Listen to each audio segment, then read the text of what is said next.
The world's a dangerous place. Get the industry's original and most trusted laser sighting system from Crimson Trace. A laser and light systems will enhance your effectiveness and help keep you and your family out of harm's way.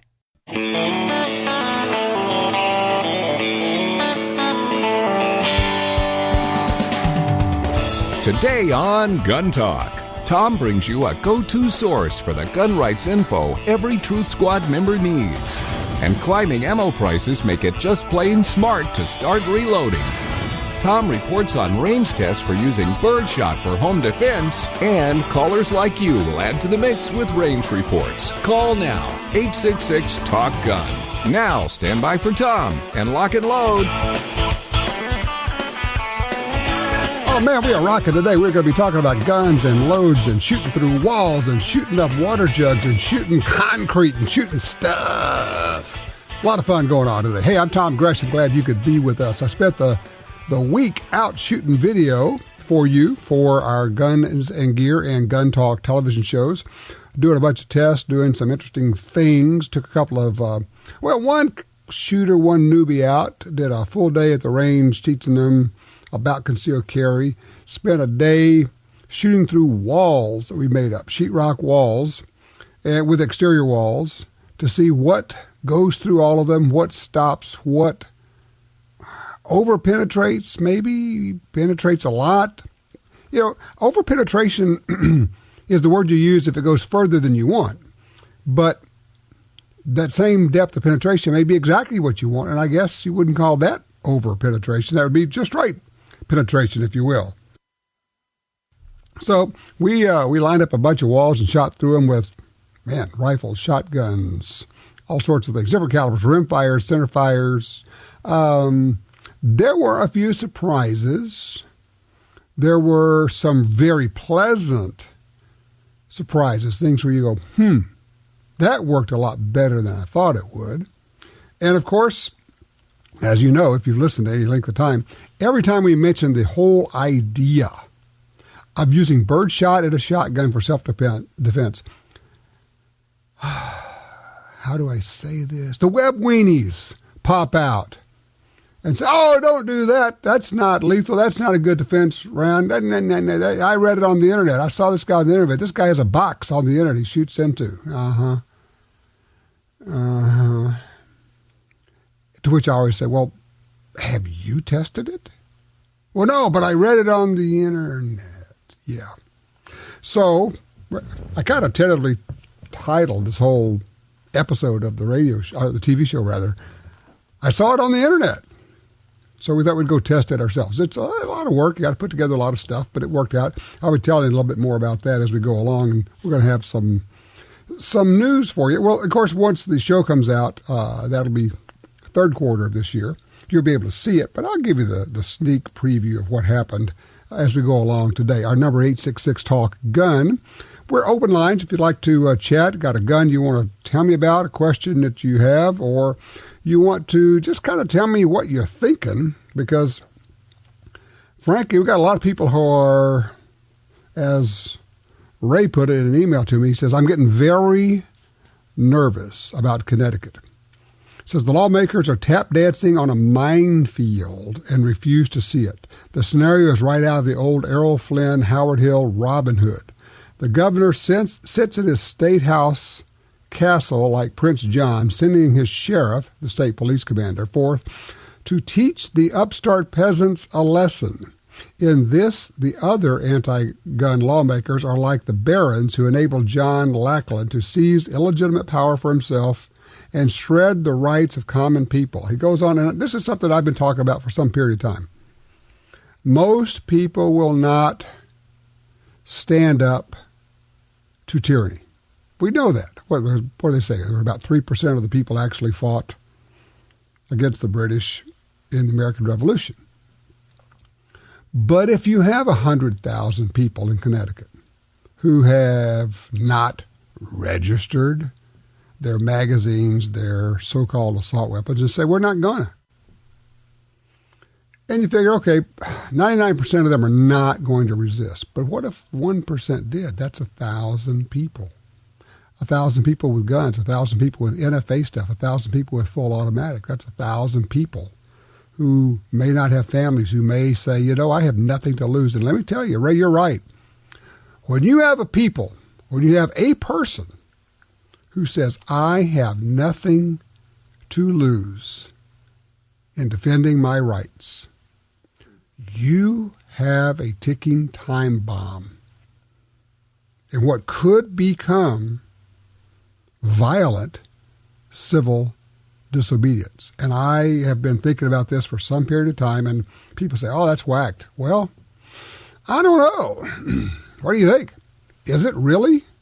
I mean, it's easy to say, yeah, I'm going to stand at the door when the SWAT teams come.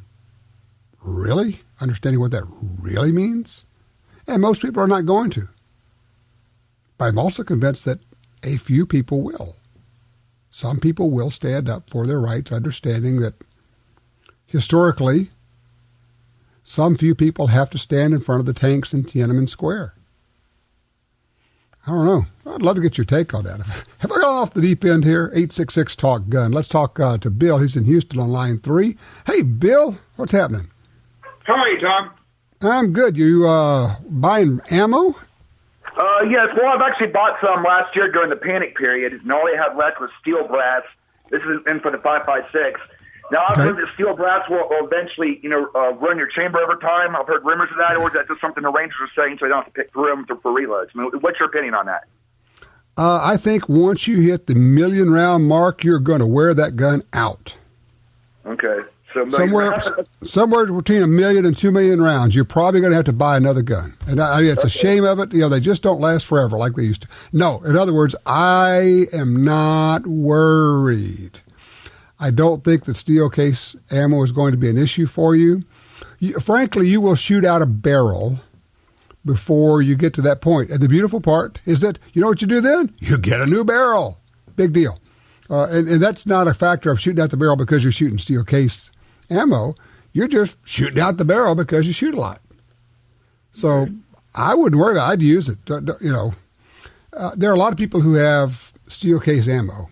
The only fallback, this is all assuming that your rifle feeds it okay. Let me ask you this. Does your rifle shoot that ammo okay? Yeah, it does. Mm-hmm. All right. Well, then you're good to go. The only issue is you can't reload it. I mean, so what? If you're not a reloader, don't worry about it. If you are a reloader, you get the brass reloadable cases. Or if you're not a reloader, pick up your brass and then you can go sell it someplace, either for scrap or sell it to a hand loader out there. So a lot of ways to go. But I would not worry about the steel. At least I wouldn't. But now, I know there are other people who might. What have you heard? What are your concerns about shooting steel case ammo? I mean, heck, not all of it is Russian. Hornady has steel case ammo too. There's a lot of it out there. Do you shoot it? How does it work for you? I'd like to get a range report. Have you used steel case ammo, and how's that working for you? Our number is 866-825-5486, or it's easier to do it this way. Just dial 1 and then Tom Talk Gun. That'll get you in here. Or you can shoot me an email, tom@guntalk.com, or hop over to Twitter. I'm at Gun Talk over there. We'll keep the conversation going. Be right back.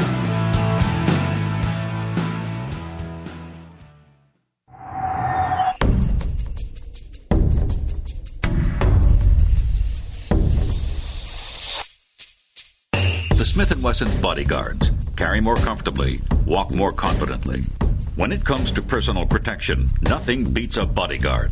Choose the lightweight, compact, and concealable Bodyguard 380 pistol or the Bodyguard 38 revolver, both with a built-in laser sight. The Smith & Wesson Bodyguards. Carry more comfortably, walk more confidently. Are you looking for a place to shoot? The National Shooting Sports Foundation has a great website called wheretoshoot.org.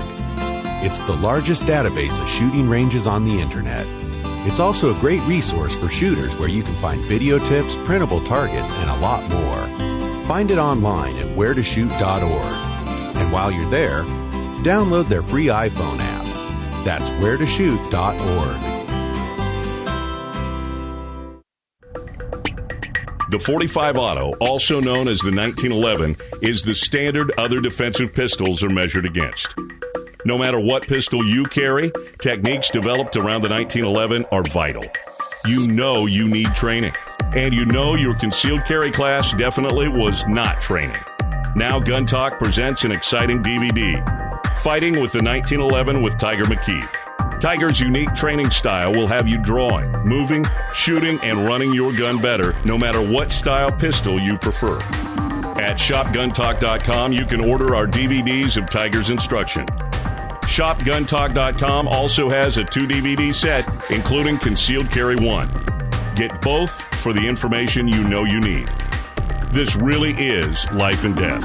ShopGunTalk.com has DVDs, books, and other essential gear. ShopGunTalk.com. That's ShopGunTalk.com. Face it, sometimes for some reason, you have to leave a handgun in your vehicle. Secure it with a vehicle vault from Console Vault. 12-gauge plate steel, 3-point locking system, bank vault style hinge pins, drill-resistant locks, and easy 10-minute installation. Made in the USA. Safely store other valuables too. Jewelry, hard drives, cell phones. Custom models for most trucks and SUVs. Visit consolevault.com. That's CONSOLE vault.com.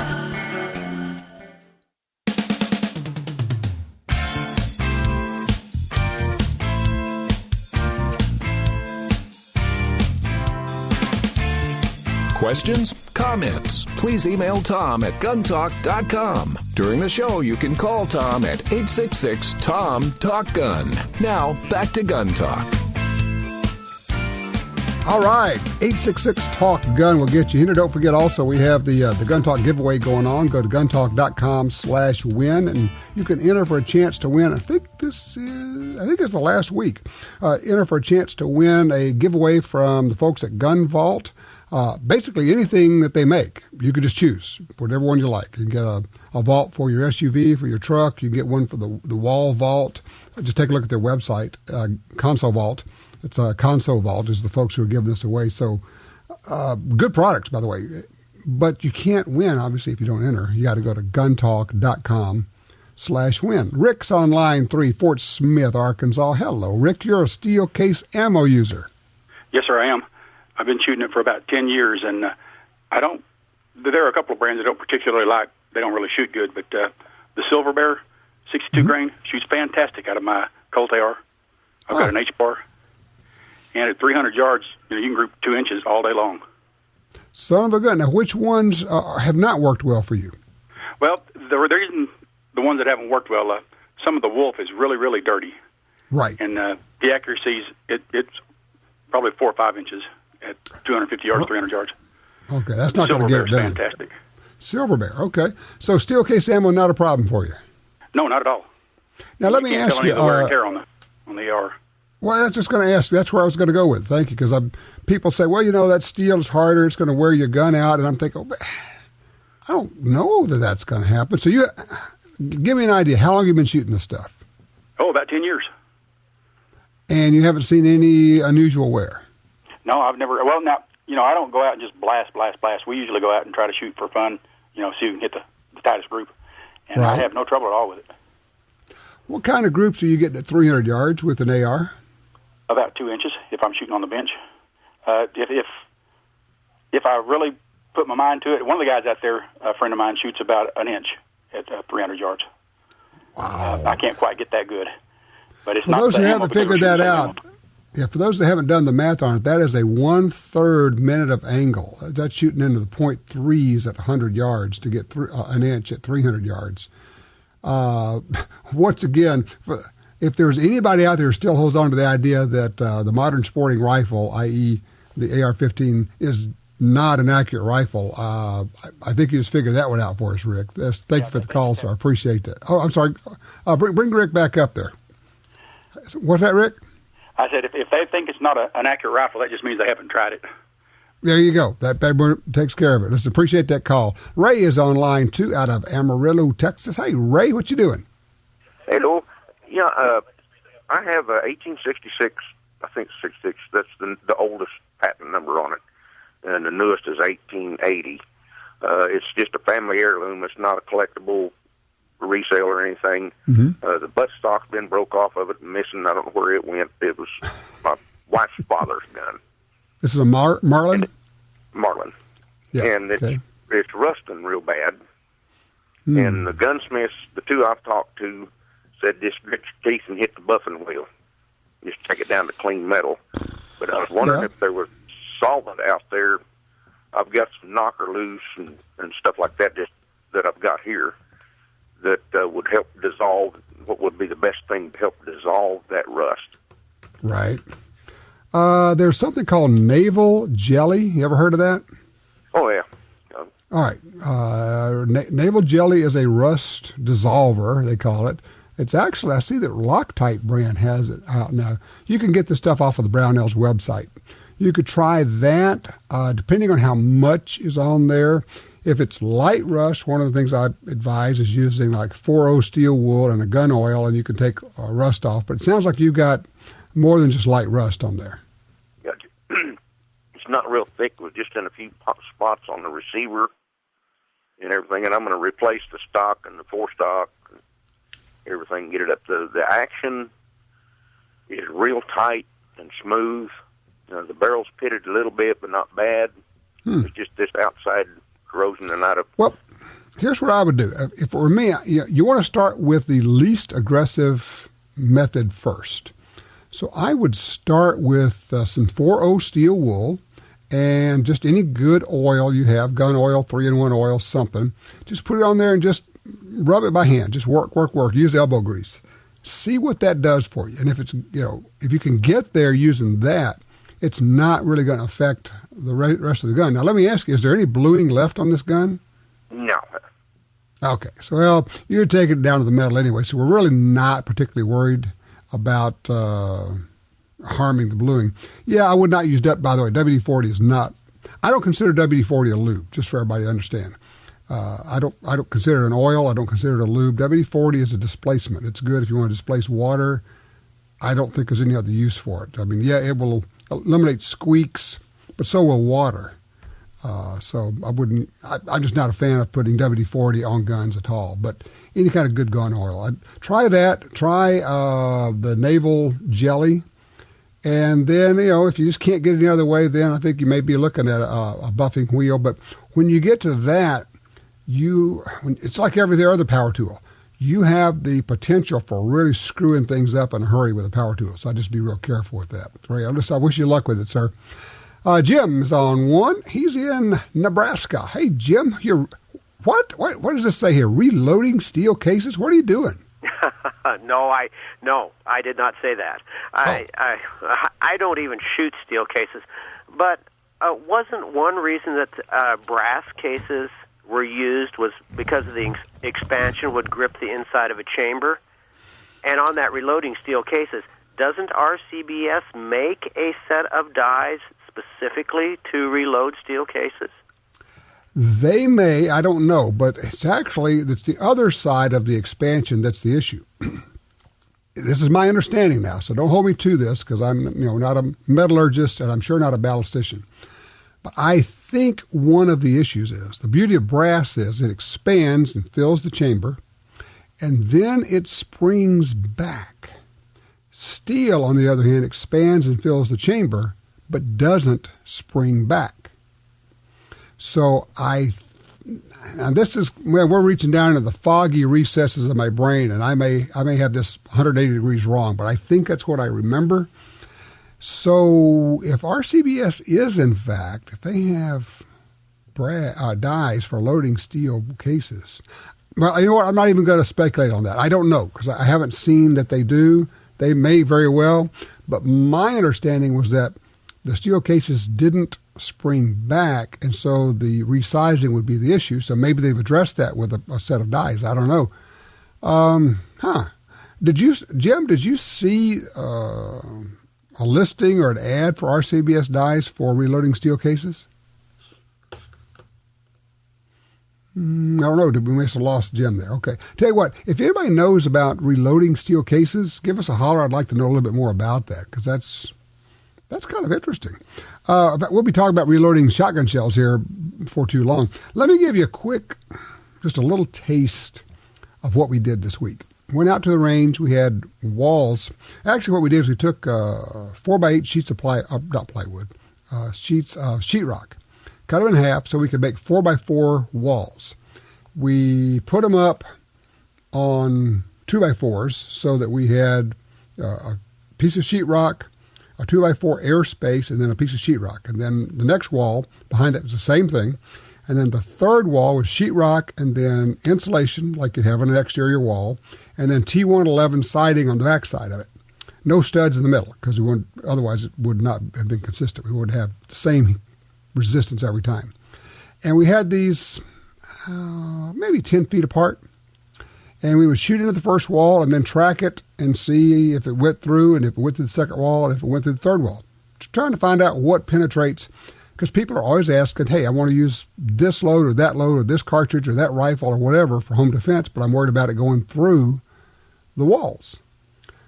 Wonder, the things that surprised me.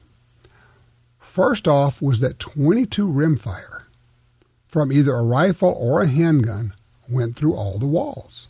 22 Magnum did. I wasn't thoroughly surprised by that, but I was kind of surprised that regular 22 rimfire did. I don't know how much energy it had, but it did punch through everything. It went through and exited through the T111. The only handgun that didn't go through all of them was a 32 ACP. Had a little Kel-Tec shooting old silver tip ammo, and that stuck in the third wall. Went through two walls, though. So that one did not go through all the walls. One that surprised me that actually looked pretty good, believe it or not, was a 410 shotgun with birdshot up close.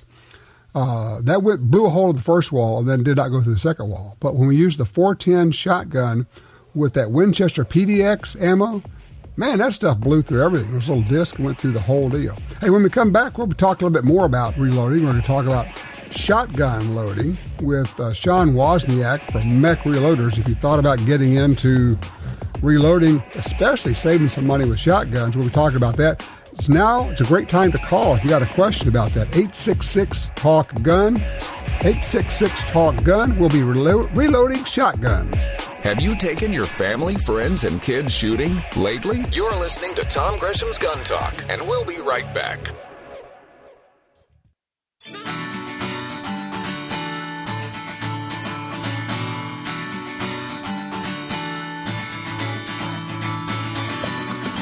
Want to be a guest on the show? Drop us a line at info@guntalk.com. You're listening to Gun Talk with Tom Gresham.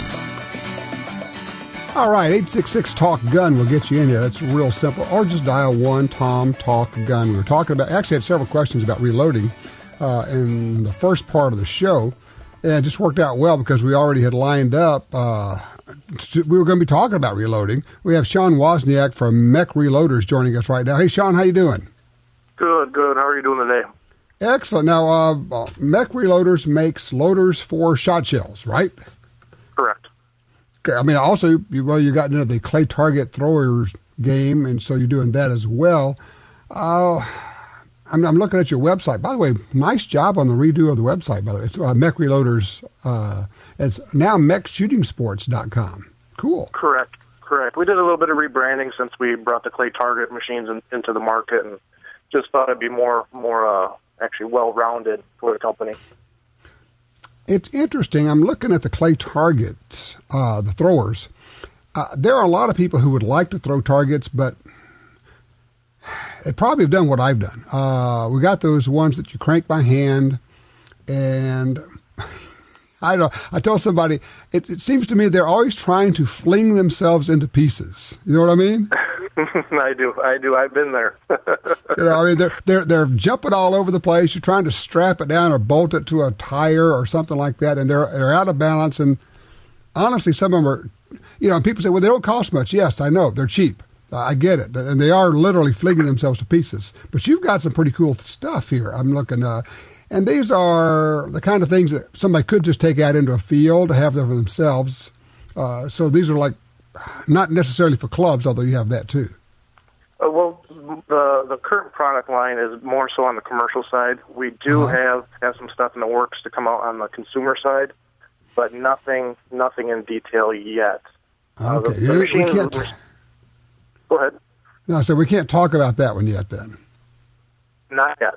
Okay. Well, I'm actually looking at one of the pictures here, and I know a lot of people would buy this. It's made for clubs. It's made for commercial use, but a lot of people would buy this. Fair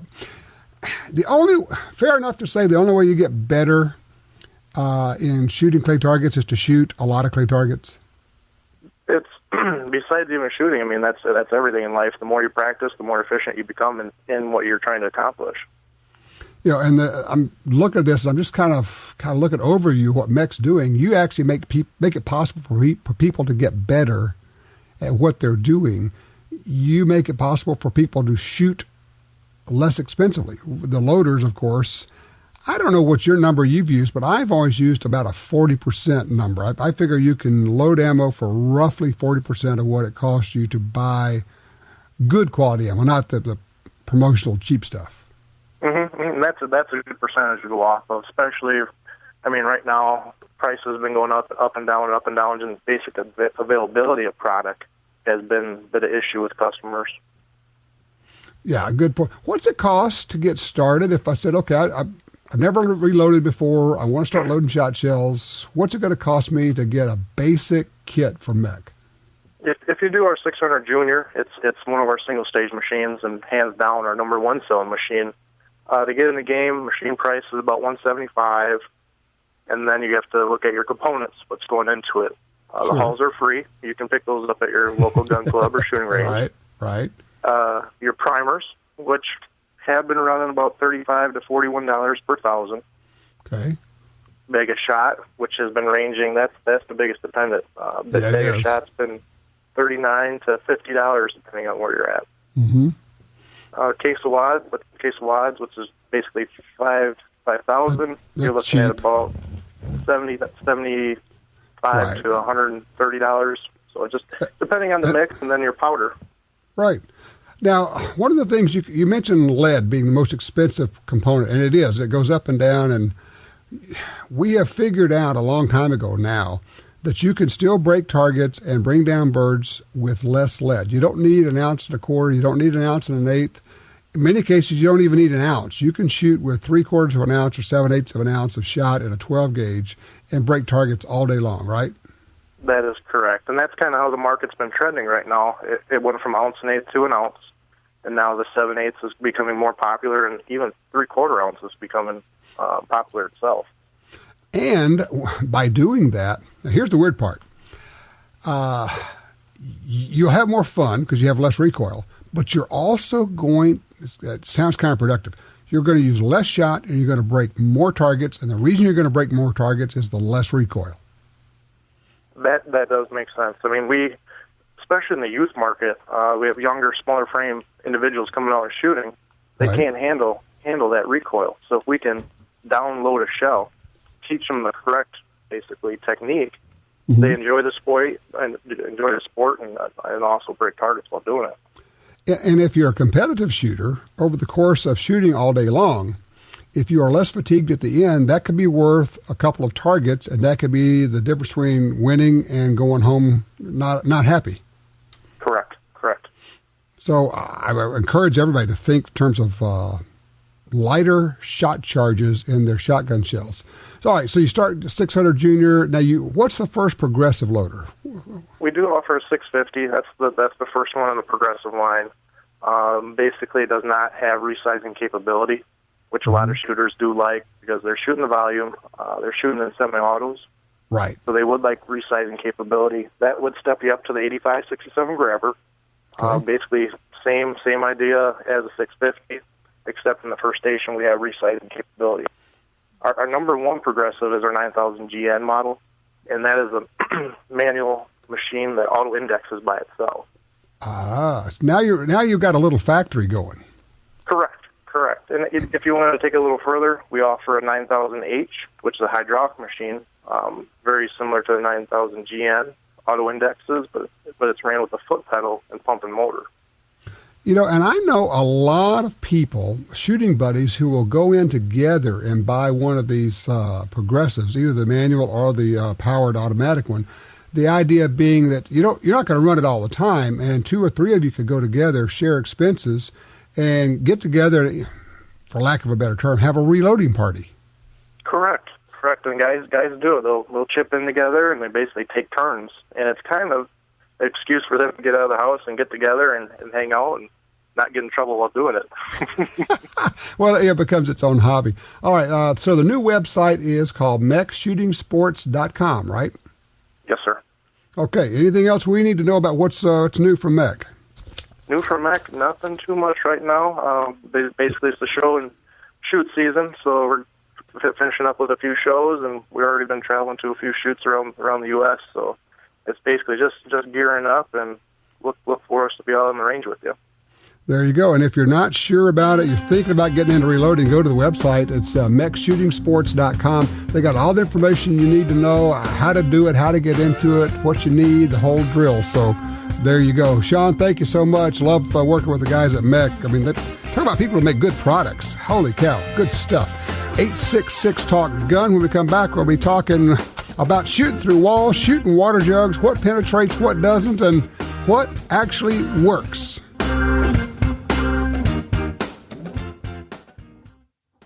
Tired of overpaying for one concealed carry holster after another that is flimsy, hard to hide, or just plain uncomfortable?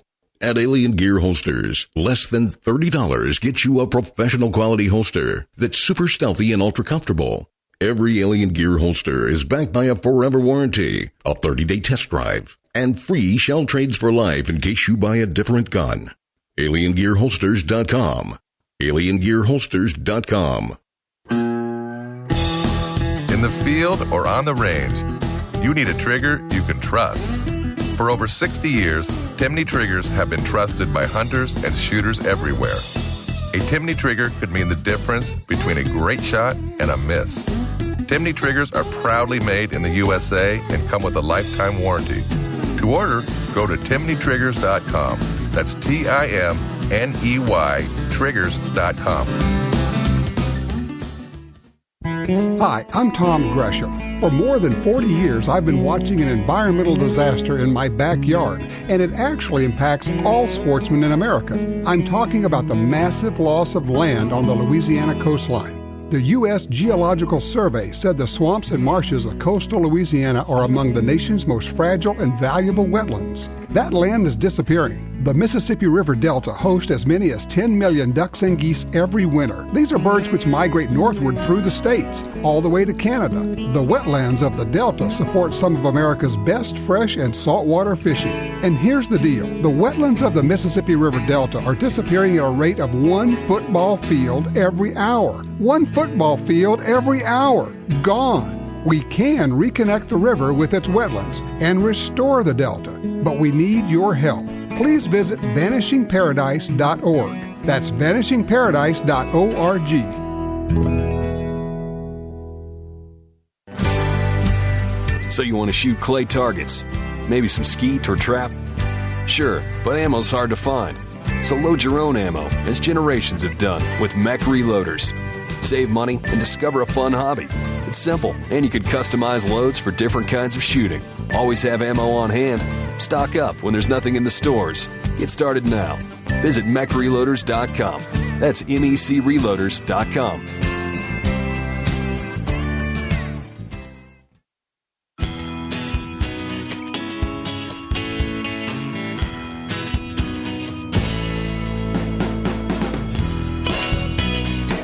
Want your opinion to make a difference? Log on to our website and take the Gun Talk poll, www.guntalk.com. Now, back to Tom.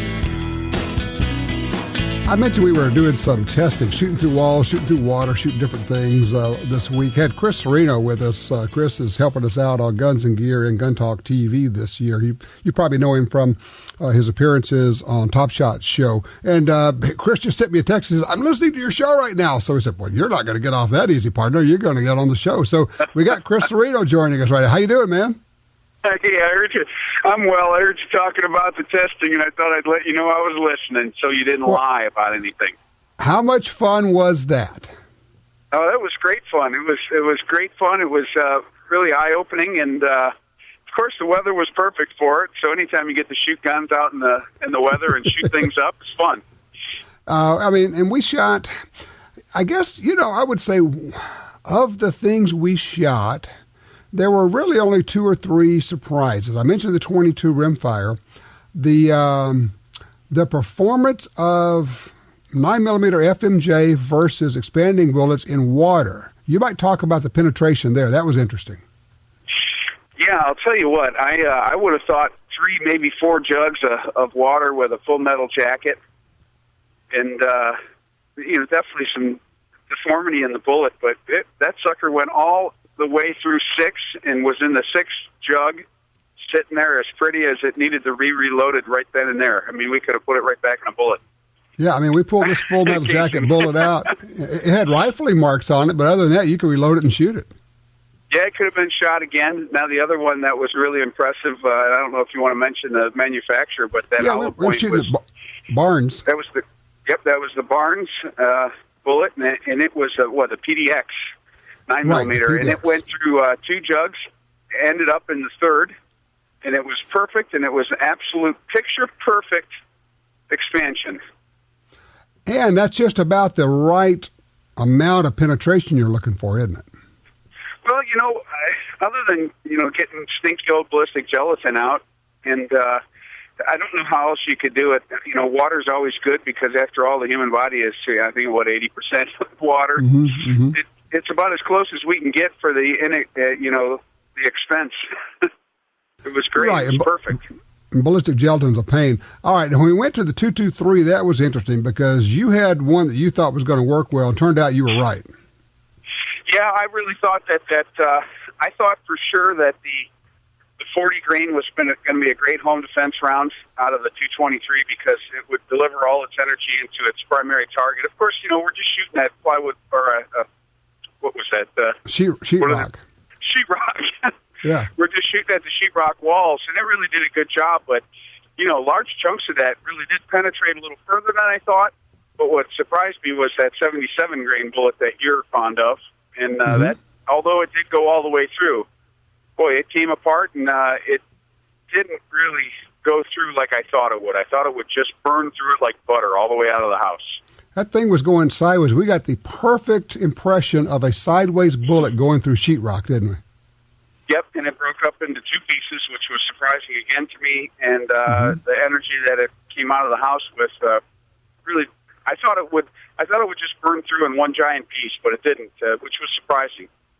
When we got to the 12 gauge, we were talking about the birdshot deal. I think both of us were a little surprised at that.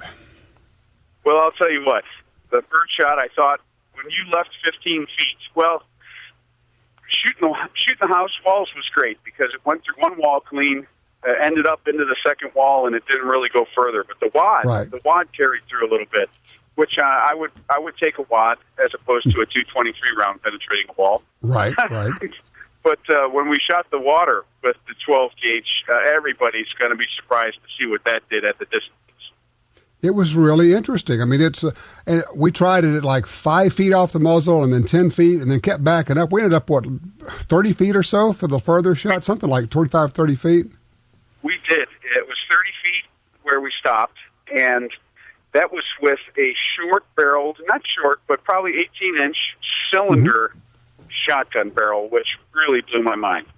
Blew the heck out of everything. That was still a lethal self-defense load at 10 yards back there. So there you go. Hey, Chris, listen, I know you got Michelle driving. We'll let you get back to it. Tell her hello, and thank you for checking in with us. That was a lot of fun, man. Yeah, you bet. Great fun. Have a good day. All right, you too. Chris Cerrito. He'll be on a lot of our gun talk and guns and gear shows this year. You'll see him out there. Of course, lots of experience in federal and state and local law enforcement. Really good guy and really a good shooter, I might add. 866-TALK-GUN. You don't have to agree with Tom to participate in the show. Call now with any of your concerns about guns, gun rights, or particular firearms, or suggestions for your shooting activity or personal protection. 1-866-825-5486. Gun Talk is coming right back.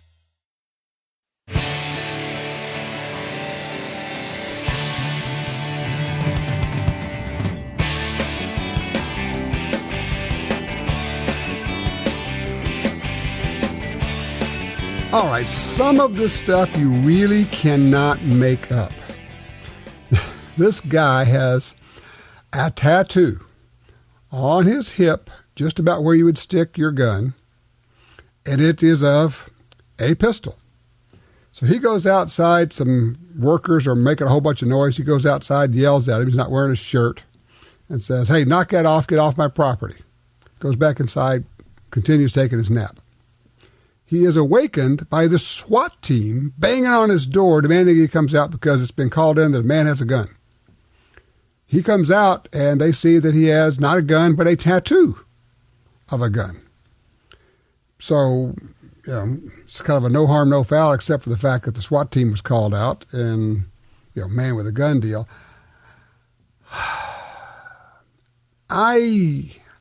Question for everybody.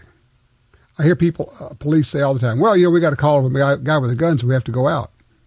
My answer to that, or my question is, why? If you have a call of somebody with a gun and nobody's getting threatened and nobody's doing anything wrong with it, why do you have to go out? I'm serious. I mean, if you're a law enforcement officer, tell me why. If it's not illegal to have a gun, and somebody says, I saw a guy with a gun, and I know the answer is, well, we have to find out what's going on. Why? You don't go out to find out what's going on if a guy's got an umbrella. Both are legal. I don't understand that. Let me know what you think. Line 3, Ray is in the Bronx, New York. Hey, Ray, you're on Gun Talk. Hey, Tom. Listen, I need a little advice here. I've been forced by NYPD to sell my trusty old Marlin Model 60 because it holds more than it has the evil 10-round capacity when you're only allowed 5 rounds in a rifle in New York City, regardless of 2 magazines. Okay. So I went on Gunbroker, and I've got holds on 2 very nice Savage Model 42s. You remember the stack barrel arrangement? Mm-hmm. Mm-hmm. And one is mint condition. It's a 22 over a 20 gauge. That would be my small game setup. And then I just can't resist another one. Somebody has a really mint, not as pretty, but really mint 308 over 20 gauge. Now, can you mount a scope on those? That's number one. Mm-hmm. And what I was thinking is a 1 to 4 power, maybe a Trijicon long eye relief, with the post sight, so it would be fast. And now, can that post sight double as a front sight bead if you want to swing it on a running rabbit, let's say? I don't know about that. I would, first of all, yes, you can mount a scope or something to it. There's always a way to do that. You might, though, consider a red dot, like the Trijicon RMR, the little bitty lightweight, weighs less than an ounce, red dot sight, which would be a 0 magnification, keep both eyes open very fast. That would work for both the rifle and the shotgun. That would probably be my first thought. If you do, in fact, want a magnified optic, I think you're right on the money. I think a 1 to 4 power is exactly the right place. Leave it on 1 about 99% of the time. And then only if you needed more magnification, crank it up. But I think you're right there. As to the mount, you just have to kind of check and see who. I don't know anybody right offhand who has a mount, and I don't know what kind of a top those have if they're set up for that. So it may take a little bit of custom gunsmithing, or you might just try the folks at Brownells. They have all sorts of things. You never know what they're going to have on their website. So give that a try, Ray. I appreciate that. Yep, fun guns. Well, in fact, interestingly, one of the guns we used shooting the walls and everything was an old Springfield Armory M6, that folding survival rifle, 22 rimfire and 410. That thing was fun. It's been many years since I shot that thing, but it was a hoot, guarantee you. All right, our number is 866-TALK-GUN. When we come back, we're going to be talking about gun facts, gun rights, and a source of information that you can use every day as part of the Truth Squad. No black helicopters here, just the facts about gun rights and gun ownership. This is Gun Talk.